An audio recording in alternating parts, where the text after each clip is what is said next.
I'd always trusted my wife. We'd been together for nearly a decade, and though we had our ups and downs, I thought our relationship was solid. But over the past few months, something changed. She became distant, spending more time on her phone and staying out late without clear explanations. At first, I told myself not to overthink it. But then I noticed how protective she was of her phone, always keeping it locked or face down. One night, when she went to bed early, I spotted her phone lighting up on the counter. The message read, "I miss you. Can't wait for tomorrow night." It wasn't from anyone I recognized. The name on the screen simply said Jay. My stomach dropped. I didn't confront her right away, I needed proof. The next day, I paid closer attention to her routine. She told me she had a dinner planned with her friend Amanda. What she didn't realize was that Amanda had recently moved out of state. That's when I decided to follow her.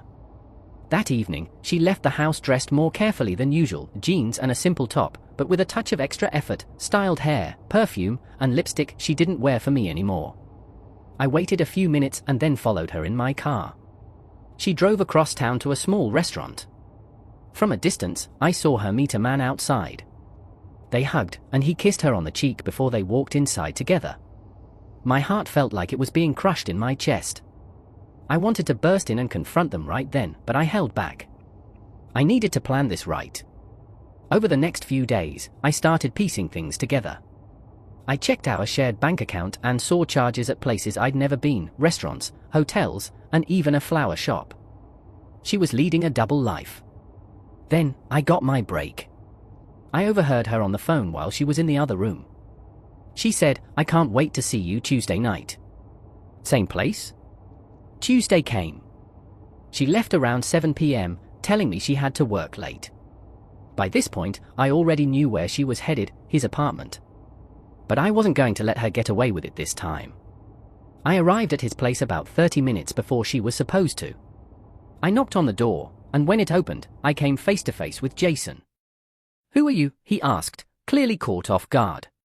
"I'm her husband," I replied, stepping inside without waiting for an invitation. His face turned pale. "You didn't know, did you?" He shook his head, stunned. "She told me she was separated." I couldn't tell if he was lying or genuinely clueless, but at that moment, I didn't care. I told him my plan. "She's on her way here. When she knocks, you let her in, but I'll be the one she sees." Jason hesitated, but eventually agreed. He seemed just as blindsided as I was, and part of me believed him. A few minutes later, there was a knock at the door. Jason opened it, and there she was, smiling and holding a bag of takeout. But the moment she saw me standing behind him, her face fell. "Hi, honey," I said, my voice dripping with sarcasm. Her mouth opened, but no words came out. She looked between me and Jason, realizing she was caught. I can explain," she stuttered. "Go ahead," I said, crossing my arms. "Explain how you've been sneaking around behind my back. Explain why you're here when you told me you were working late." Her excuses came tumbling out, each one more ridiculous than the last. She tried to blame me for not being attentive enough, for not understanding her needs. Jason, who had been silent up until now, finally spoke up. "You told me you were separated. Is that another lie?" She turned to him, pleading, but he stepped back, shaking his head. "You lied to me too," he said, his voice laced with disgust. "I'm done. I don't want any part of this." Her face crumpled as Jason walked out of the room, leaving us alone. I looked at her and said, "Well, there goes plan B. I hope it was worth it." I left without waiting for her response. That night, I packed a bag and stayed at a friend's house. As I later found out, Jason stuck to his word.